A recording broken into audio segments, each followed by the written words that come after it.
can. Okay, great. Well, I think we can go ahead and get Yeah, started. Well, it's April 22nd, and we're looking forward to a great episode. Gary, thank you so much for joining us. pleasure to be here. All right, well, to kick things off, if you could maybe tell us a little bit about yourself and give us a quick overview of your relationship with AI, which is the subject of today's podcast. Yeah, okay, perfect. Thanks. Well, welcome everyone. I'm Gary Orosy, and right now I have a couple of titles, but the one that you see behind me is where I'm at. I'm a marketing professor at Southern Methodist University in Dallas, Texas. And it's a pleasure to be here. We're one of the most beautiful campuses in the country, and we actually have a brand new school that we're very proud of. Um, I've been here now for 10 years. I have been working as an adjunct faculty member, which means that at part-time, and the other part-time, I'm out in the marketplace.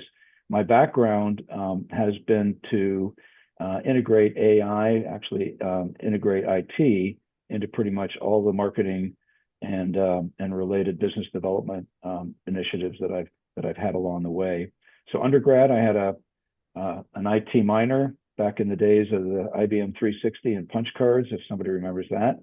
I was one of the first owners of an Apple II computer, learned from a guy named Steve Wozniak how to program it in San Francisco during a summer internship. Lived through the ERP system implementations of the corporate root canal of IT that went on during the 60s, 70s, 80s, and 90s. And then finally the internet as we turn the corner in the aughts, and now AI. Um, because of that background, I pretty much knew along the way that IT could be a tremendous enabler. Certainly the ERP systems at the enterprise level, but then with the internet democratizing communications and giving small, medium-sized businesses, for example, access to a global marketplace and the ability to do so. As the technologies evolved, AI has actually been around for a while. I was involved in AI initiatives, 20 years ago, working for a growth phase startup in Silicon Valley, where we did marketing analytics and basically ported to all of the data resources, and were able to build multi-regressional models that would actually tell us how efficient the spend for those were, and that was all algorithmic AI, if you will, written in kind of in rules and processes. But as we now have seen, right, with the advent of neural networks, and certainly, one of the key turning points was the Google DeepMind article on attention is all you need about 4 or 5 years ago, that led then to our current ChatGPT launch about 3 years ago.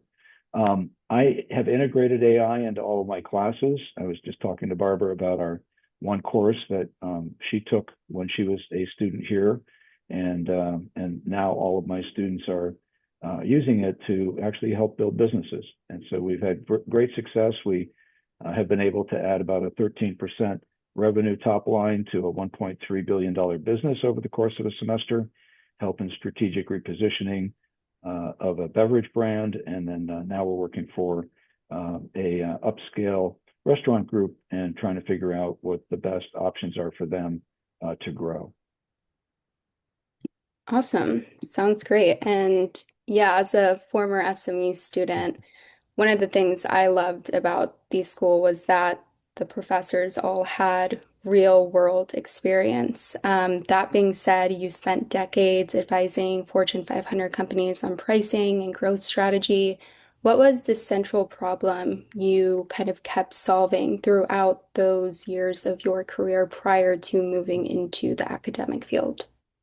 Yeah, that's a good question. I think no matter what kind of consulting you do, whether it's growth strategy, pricing, AI enablement, it all comes down to the same common denominator, and that's really culture change and the ability to help move organizations from where they are to kind of a new place. That's one of the roles consultants play in many large enterprises.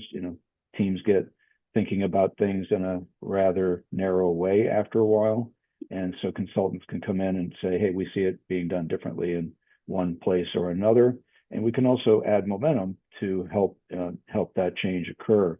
The same thing's happening with AI. Now we'll get a little bit more into kind of where AI is, but it's again organizational change. It's not so much a technological change. AI is an enabler, but it's all about the people and all about oftentimes reimagining how the company can operate. And when move from, for example, I did a pricing a study way back when for Wendy's restaurants who had national pricing, and we were able to find differentiated pricing could be an advantage. And obviously a lot of resistance to that, but once they implemented it, it turned out to be very successful. And I think when you think about new products, new categories that companies go through on a growth basis, these are all areas that are full of competitors, have high risk profiles, and a lot of people resist making moves in that direction. But as we can see, there's a whole bunch of companies ranging from Blockbuster all the way around to many others that didn't follow the path to evolve and change, and we can talk about them now, but they're not here anymore, and that's true too of the world today, and even more rapidly. We're moving much more quickly. Change is happening all around us, and frankly, we're able to do more things with much less, and that can bring a lot of disruption in a lot of industries. For sure, yeah. Adaptability is particularly important nowadays, especially as you mentioned, with the rise of AI. Briefly, could you kind of talk about how you first crossed paths with Balerion? I know we kind of alluded to it a little bit. Mhm. And then, kind of, in your opinion, what's the general overlap between what Balerion is doing and what you're focused on? Yeah. Well, I'm glad you're leading our podcast today, Barbara, because you you reached out and thought maybe I could add some value to Valerian. So we met over dinner, and I got to know Phil, who's, as you know, your general partner, and began to talk about what AI could do with in the context of some of the space technology investments that you guys are pursuing. And so as I got to know Antares Industries, Samara Aerospace, Valar Atomics. I mean, nothing could be more relevant right now than for nuclear capability for some of the data centers that are going up pretty quickly already. We're hearing on the national level, Congress already thinking about how to regulate energy resources in this country because of the demand for data that many of the data centers are now requiring. Some states won't even let them in. Others, welcome them, but with some limitations. So, I've been able to offer perspective and advice to Phil and your team, kind of about what I see is happening with AI. And as we'll get into this a little bit further, space technology, the success of space technology is all AI based. The infrastructure, the rockets, all of the physical componentry, obviously are high technology, very important, but the thing that is going to really regulate the intelligence, the use of them, the positioning, the ability to get ROI is AI. For sure. All right, And kind plus, of you're moving. all a bunch of nice people, so that's Yeah. worked out pretty well too. Yeah. Right. Well, moving more specifically into AI and your relationship with it, when did AI kind of go from something you were aware of to something you were obsessed with or really interested in, something that made you want to kind of dive in industry a little bit deeper? Yeah. So, I kind of referred to how I've seen technology, and particularly for, on my level, the personal computer change individual productivity. When I first started my career, we didn't even have calculators. We were doing hand tabulations of spreadsheets. We had something called secretaries that we would handwrite all of our documents. We would call down to the travel department to, get them to help us set up out of town trips and so forth. And, it was all very manual. And along came personal computers, and pretty soon, we were typing up our own stuff in a short period of time. We were using the personal computer actually as a thought partner, being able to write something live and then go back and edit it, saved tremendous amount of iterations. That made a big difference. I've certainly seen when I began to get involved in ChatGPT when it was released 3 years ago, I immediately saw its capability to work as a kind of a smart PhD, if you will, and it's only evolved more and more. And so, one of my litmus tests is with my classes where I have integrated AI, and kind of back to the example of how we've helped real companies who brought their products into our courses build their businesses. Let's say 4 years ago when we first started using AI, we got okay results and broadened certainly on things like Google searches of what's the market like, what's your product about, what competitors do you have, that type of thing. To where now, we're using it for deep research to do what we call the 3 Cs, getting a good idea of the company and the competitors, and then the customer. We're able to use the reasoning capabilities to drive new ideas, setting temperatures of our models to kind of higher levels, 1.5 to 2, rather than very factual levels. We're able to use context engineering to be able to bring kind of parallel and innovative thinking protocols to that process. And that's ended up being, very, very successful. As we've had midterm reviews with our clients, they're typically 10 ideas each team will present. And of those, 3 or 4, maybe a few more, have been ones that they hadn't really considered before. So the idea to go beyond what a team can think of to what, all the people who have ever contributed their thoughts on the internet, which, is a tremendous number of folks on this planet from all kinds of backgrounds, cultures, disciplines, and so forth.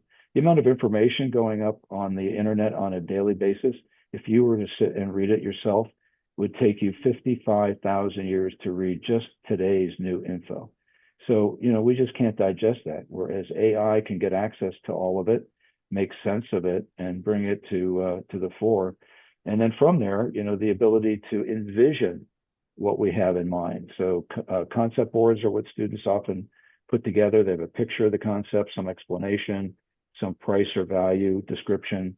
And, few of us are artists, so we're not going to do graphic art, but we can, just code in or prompt in what we're looking for into Nano Banana, or now Chat has just brought their second level of design out. So that would be one we'd like to work with, or even creating video interpretations. So that can kind of actually bring it to life. And then finally, we run surveys.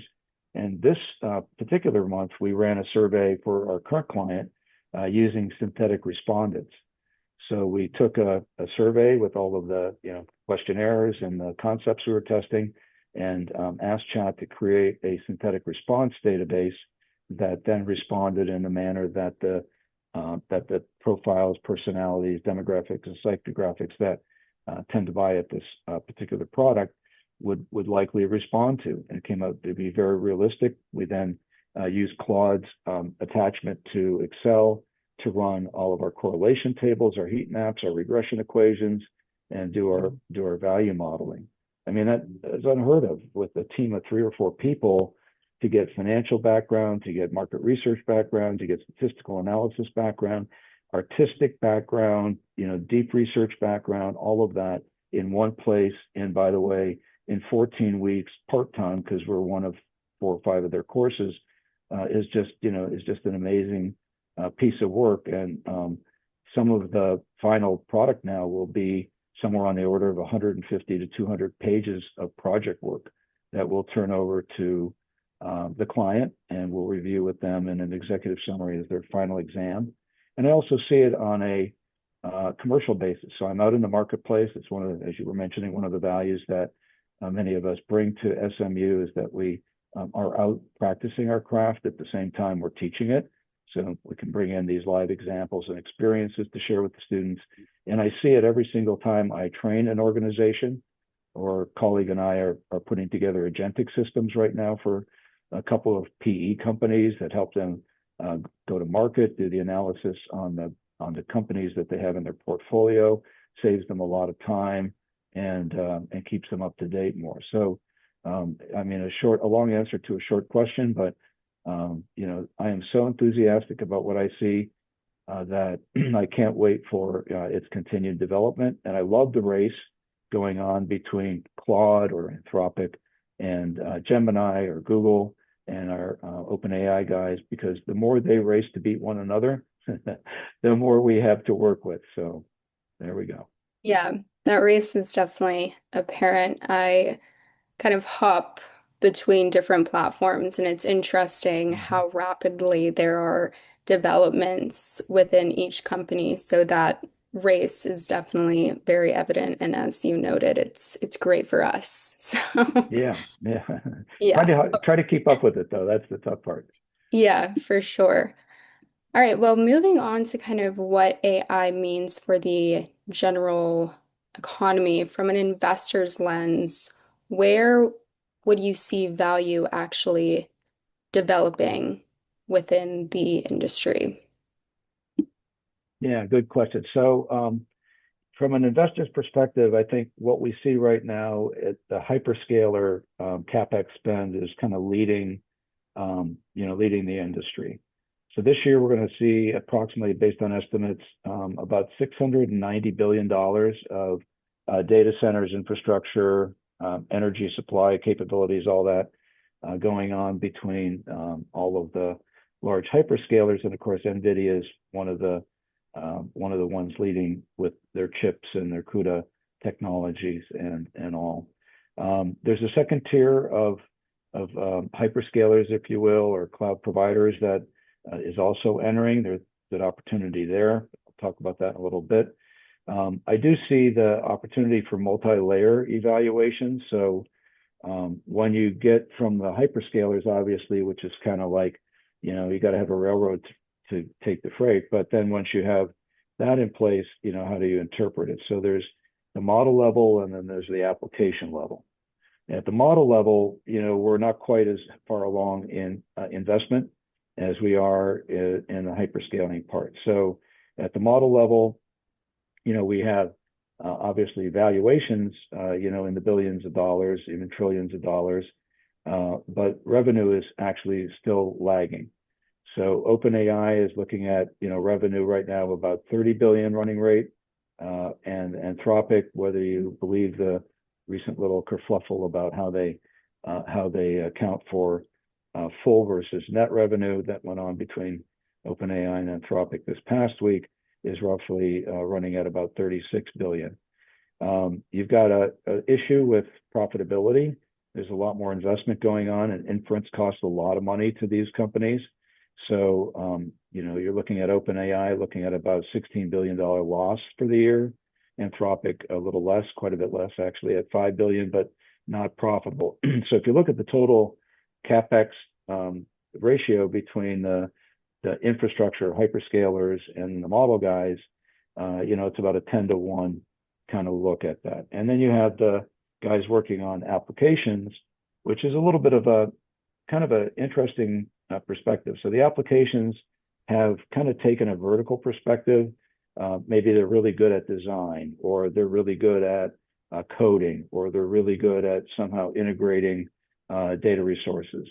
And those guys have done okay. You've seen a lot of them kind of develop and have some value. But as the large language models, foundational models get better and integrate more capability, some of those guys are at risk. Now, some will be acquired. Some will fold in. Others, will be probably disappear. And certainly second and third tier players probably won't have a role. And you can see this in coding right now. Anthropic's Claude is really highly used by, I think they have about an 85% share, of programmers who are using that kind of capability. And OpenAI is, trying to catch up. OpenAI has the biggest distribution, still running at about 900 million people accessing it on a regular basis. Google's second with roughly about 400 million. Anthropic coming up fast.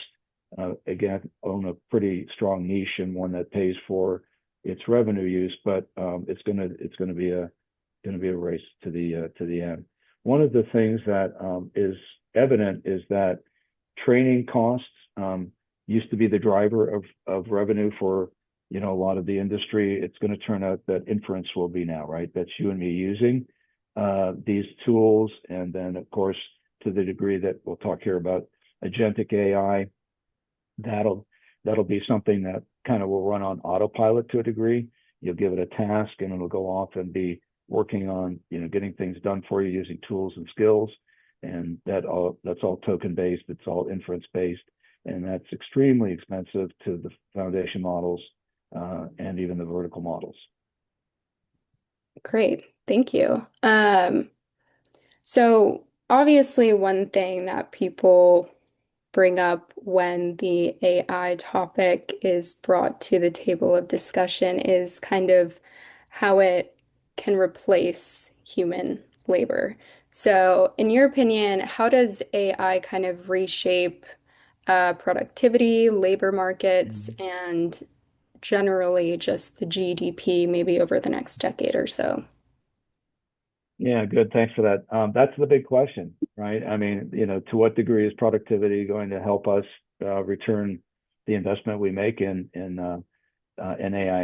It's not only productivity. I think that's been a misnomer. I think a lot of the people who've gone for a lot of companies who've invested in AI were basically looking to reduce headcount, and you see a lot of that happening with the technology companies. 10,000 people here, 12,000 people there. I don't believe all that's related to AI. I think there was a little puff up after COVID that many companies overhired and now find that they don't need everybody out there, but AI will have an effect. So I think there's three levels of this one, right? So one is on the personal, on the ground level, and I talk to a lot of people, go to a lot of networking groups and Dallas AI and Minds and Machines here in the Dallas area, and meet folks who are out in the market every day, and they'll tell you there could be 30, 40, 50% productivity increases on an individual level. That folks doing one thing can get it done in half the time or do twice as much. And that's, on a very practical basis. Then there's the enterprise level, which, it's pretty clear isn't quite realizing the benefits yet. And we all have heard about, the famous MIT study, which 95% of enterprises have quit their AI projects. And, that's probably true, because what I've seen at the enterprise level is that, there was a big push to do everything. Let's get into AI. Let's give people models and access. And there wasn't enough time spent on use case development. And really, the winners will be the folks that can re-engineer the process before they put AI in to support it. And that was kind of the opposite that was going on. So there were a lot of pilots that started, didn't get very far. McKinsey will talk about, and PwC will talk about kind of a J curve, that, you kind of go down a little bit in your productivity, and then all of a sudden you start to realize it. So, perhaps some of those companies turned off the project a little bit before they started to earn it. On the if you will, national level or global level, the economists aren't seeing productivity gains yet. And I'm not surprised by that because of the way that enterprises are kind of struggling with how to implement it. But it's also kind of a technology adoption thing. And the guys who go back and look at this will tell you that, when we put ERP systems in and started to, standardize and automate finance and accounts receivable and customer, interaction and freight and planning and manufacturing resource planning, all of that, people didn't disappear. They just got kind of reset.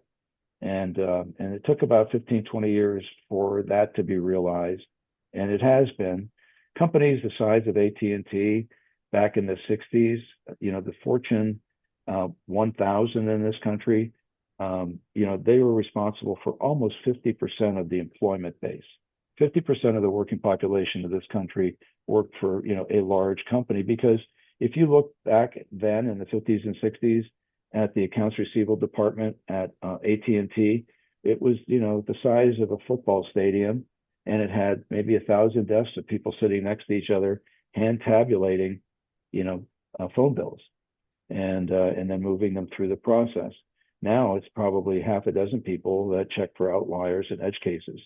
And so when all of that became automated, obviously, you didn't need that labor. So today, those same 1,000 probably represent somewhere around 12 to 14% of the working population. We have a lot of small businesses and medium-sized businesses that have taken over, because it didn't really end up in everybody losing their job, just kind of got people working in different ways in other employment areas.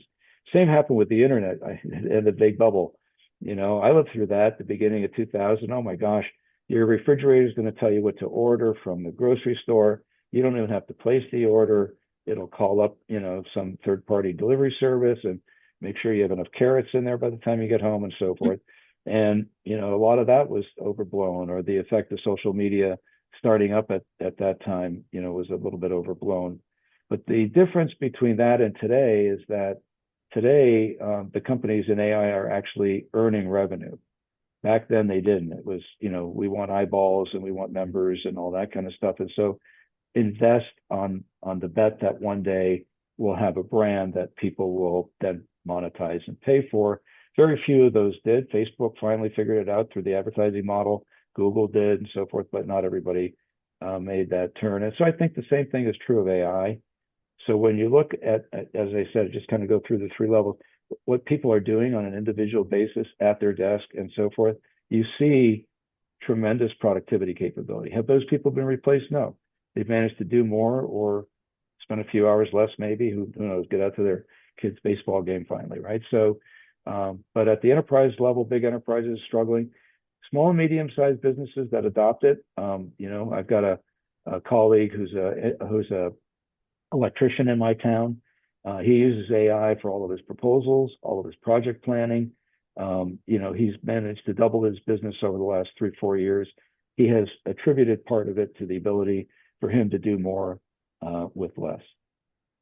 Yeah, that's a great perspective, kind of using AI to reshape how you're doing work instead of just completely overtaking your work per se. Yeah, Um, I'd expand on that too a little bit. I do think that there are certain groups of knowledge workers who won't be doing their job, in 5 years that they're doing today, and a lot of that exists at the level of middle management. Middle management, essentially, it still is a communication layer, right? You're taking what 4 or 5 people a span of control does, and kind of putting it together and moving it up and managing that group of people. Well, with agentic AI and platforms, for example, in marketing that I use, a product called marketing.ai, that has got a master agent and sub agents. One's a strategy agent, one's a media planning agent, one's a content creation agent for your TikTok and Instagram posts, and so on and so forth. And you can go through that whole process, and you can get some new idea out into the marketplace to attract or continue to get loyalty from your customers in a matter of a couple hours. So do you need the small Marcom agency? Do you need as many people in the department when, fewer people can manage more things going on? And I think that's where some of this will happen. Some of the career areas that, aren't as open to maybe AI, things that are, manual labor, skilled labor, all that kind of stuff, blue collar stuff, plumbers, all that, initially won't be. But, I watch the developments going on in robotics, and, there's already robotic surgeries that go on.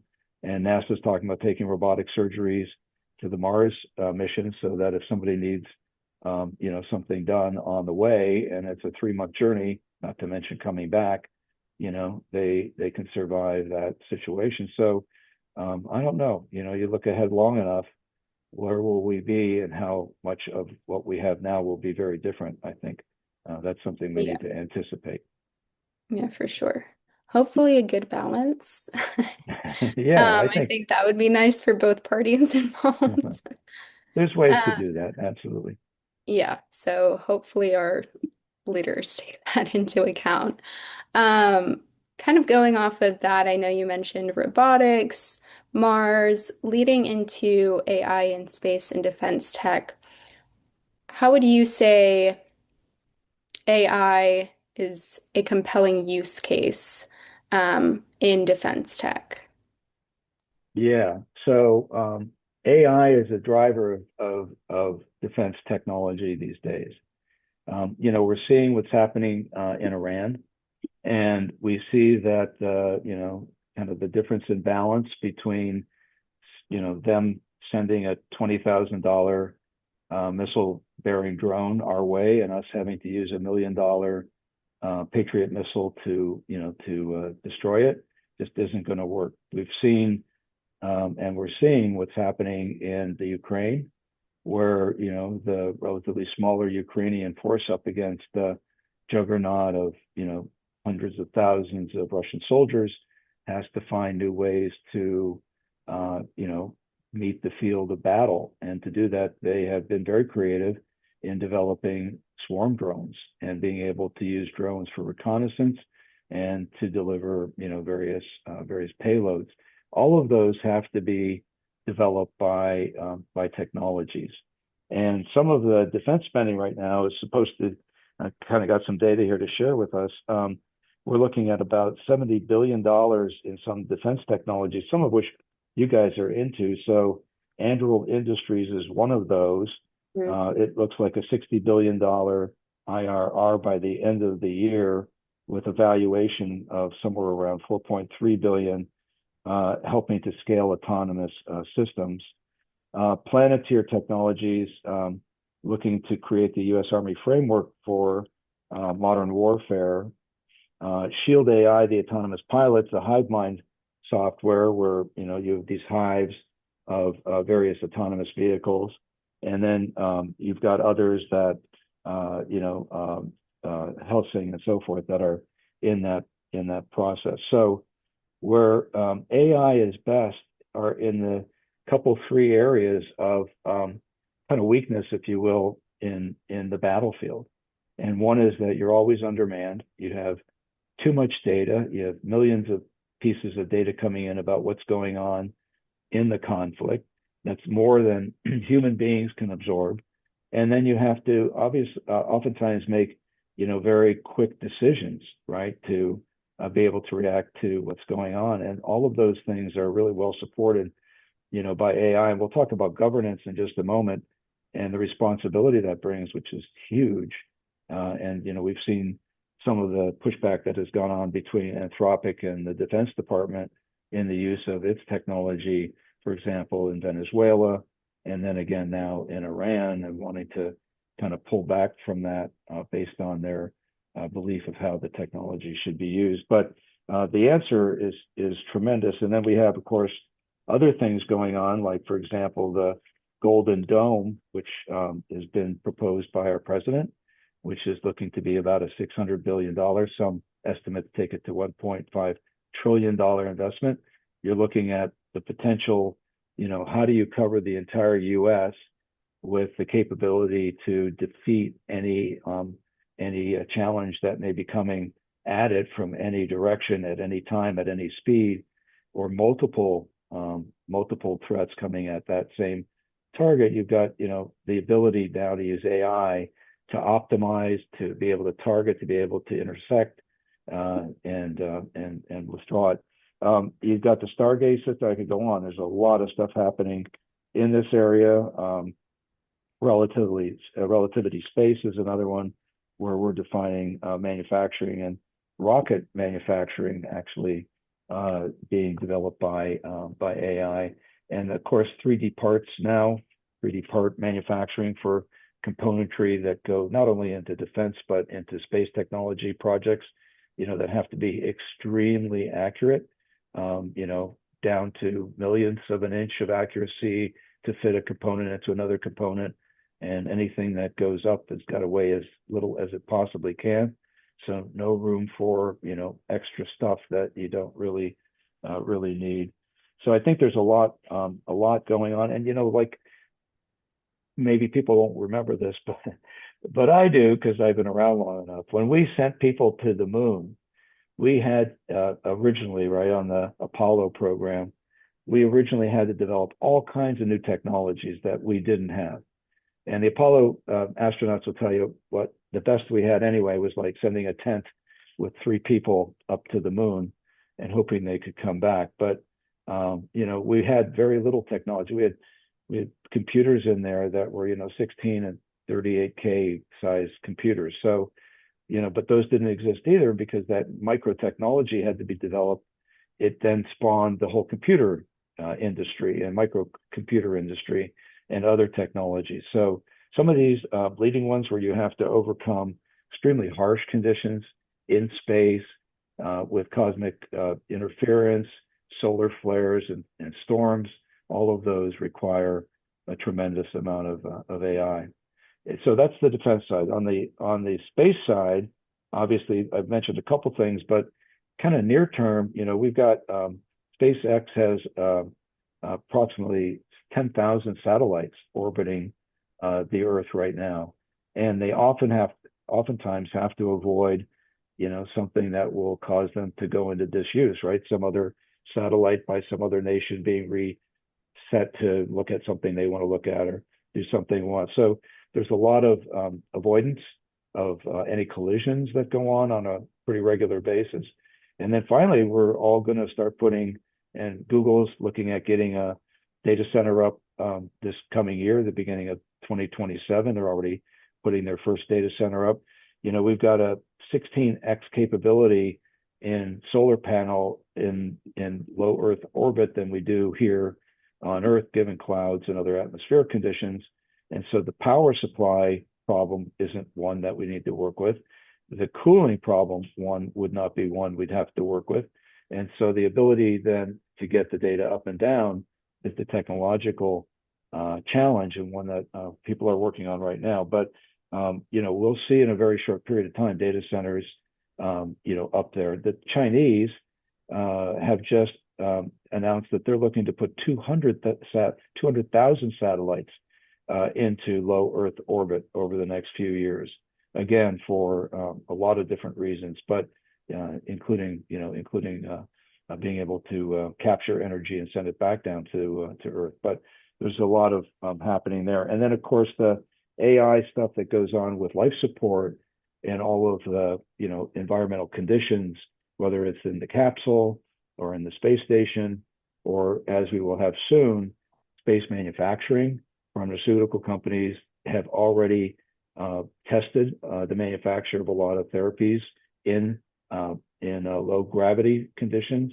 They're a lot more pure.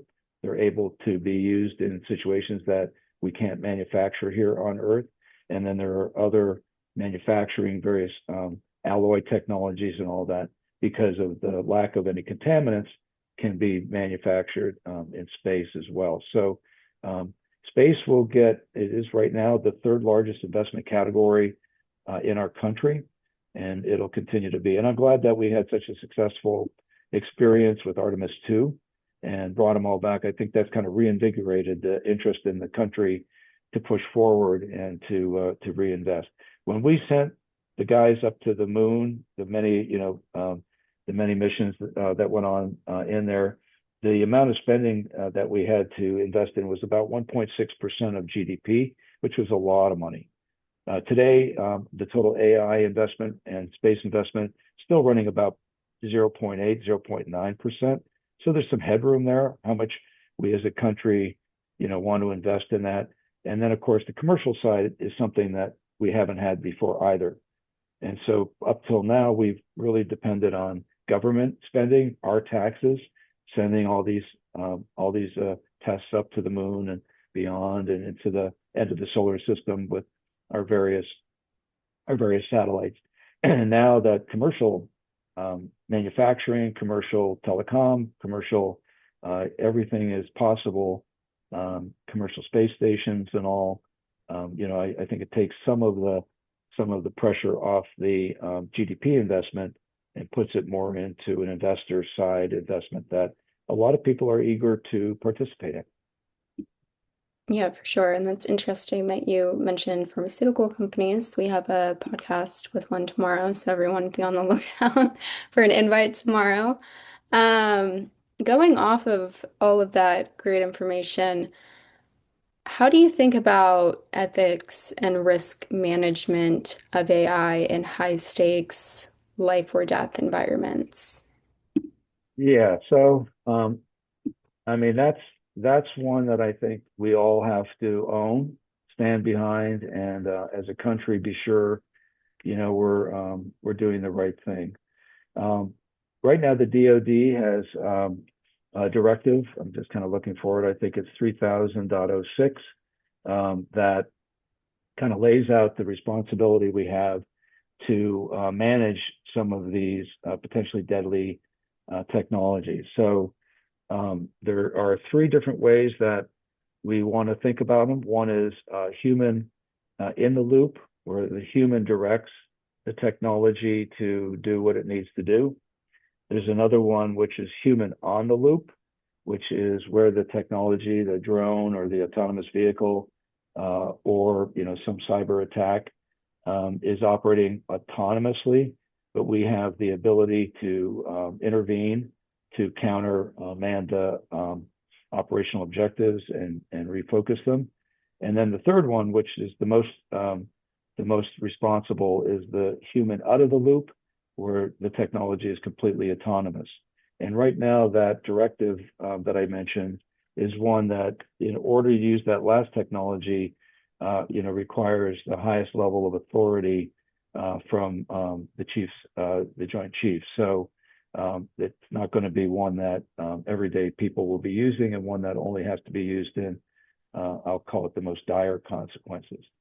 The other part of what's going on in the DoD, and they have a digital AI office right now, where there are a number of tenants. One is responsibility, another is equity, third is traceability, reliability, and then finally governance. And they're really looking that process be used in kind of evaluating any technology and making sure that it's not going to go off the rails. One of the challenges we've heard a lot about, not only hallucinations, but we've had Anthropic talk about how when they tried to turn off one of their models, it basically threatened them and tried to use various techniques to stay alive. And so, does the system have complete traceability, complete visibility into how it's going to operate so that it doesn't go rogue and then cause damage that was unintended? Yeah, that's great. And I As think I far think as beyond that, so those are two levels of governance, right, Barbara, that Mhm. that are important. But there's also, I'll call it being an educator, an educator level of governance, or if you will, instructional level of governance, right, where my students are going to learn how to use AI because it can be a helpful assistant, a PhD on your shoulder, whatever. But they're going to have to know their craft. They're going to have to know the foundational concepts. They're going to have to know when they see an AI response or an action, whether it's a good or bad one, whether it's accurate or inaccurate. They have to be able to apply that judgment. So, there've been some studies recently. I just posted on my LinkedIn one that was done where a researcher team gave AI to a group of teammates and not AI to another, and they had to solve various math problems. And the one that had AI to begin with obviously was able to get there quickly and more accurately. The ones that didn't, obviously. And then after that, they took AI away without even telling them, you can't do AI anymore. You got to finish it up on your own. Actually performed significantly poorer than the group that never had AI to begin with. And that's because the guys who never had AI had to depend on their foundational knowledge. Yeah. And then, the ones who did depended too much on AI, and somehow, whether they had the knowledge or not, put it out of their minds and performed more weakly. So You've got to be able to use it. The winners will be the people that know how to integrate AI into their decision-making process as an advisor, as an assistant, as somebody who can go through more data faster than almost any human being can, and be able to give them guidance. Those are the folks that are going to win at the AI game. Yeah.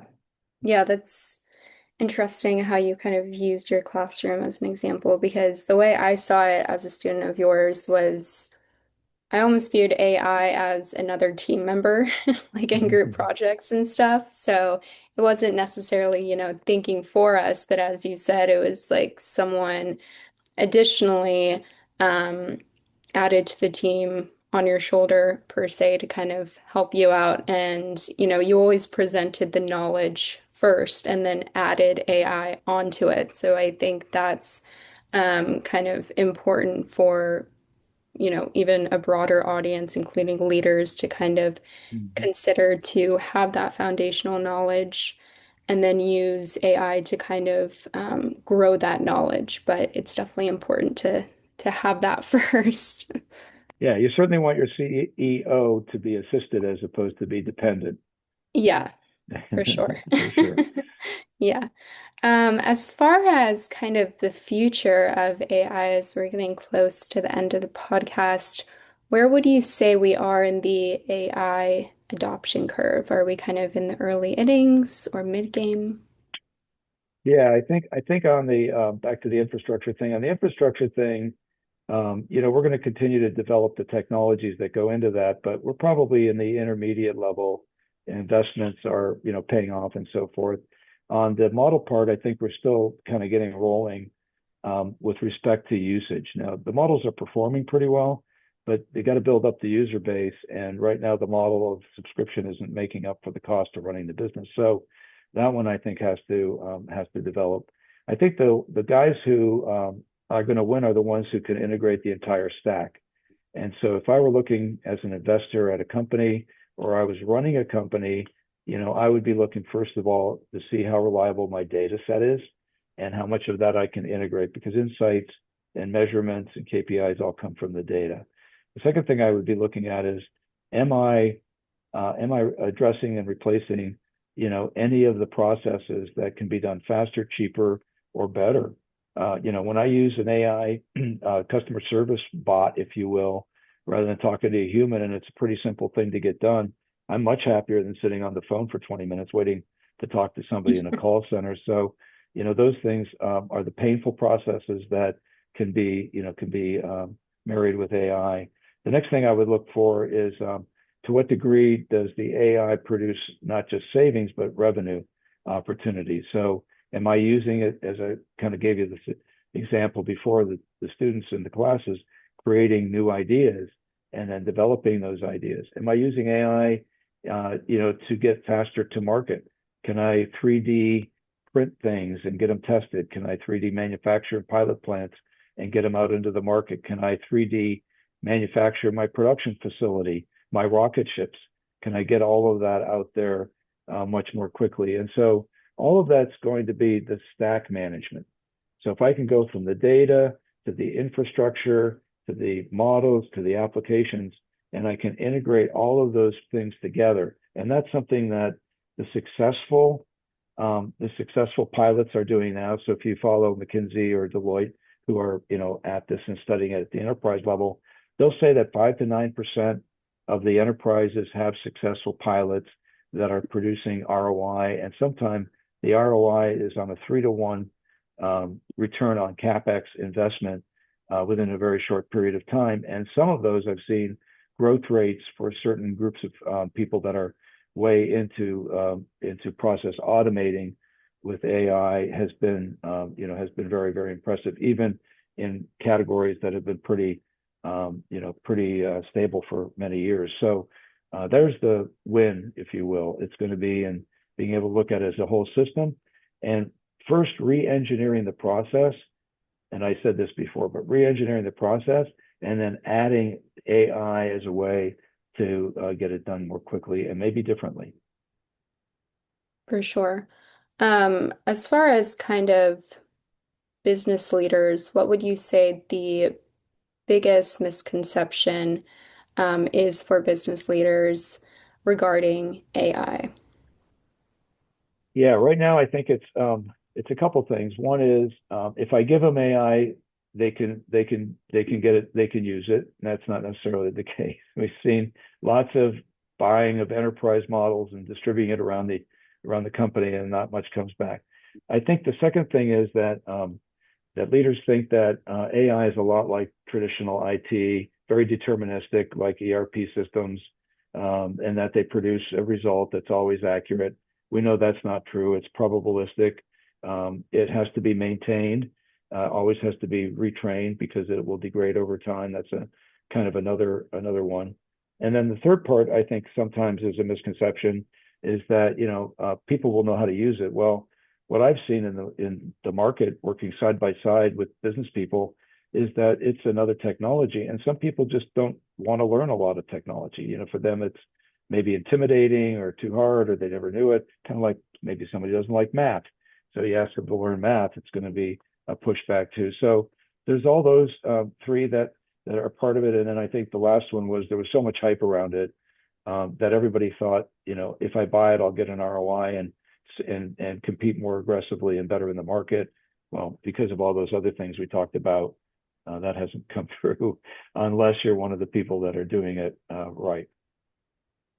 Yeah, we briefly touched on this earlier, but kind of want to ask more specifically, where does human judgment remain irreplaceable even as AI gets better and advances over these next several years? Yeah, so human judgment is never going to be replaced by AI. Now I say that, and somebody will argue with me, of course, but I think where we are empathetic, computers can say that they can respond empathetically, but empathy is a two-person game. Empathy is something that a manager empathizes with somebody working with them, and that person feels like they really want to contribute because they're respected and valued. And that's something that really can't happen.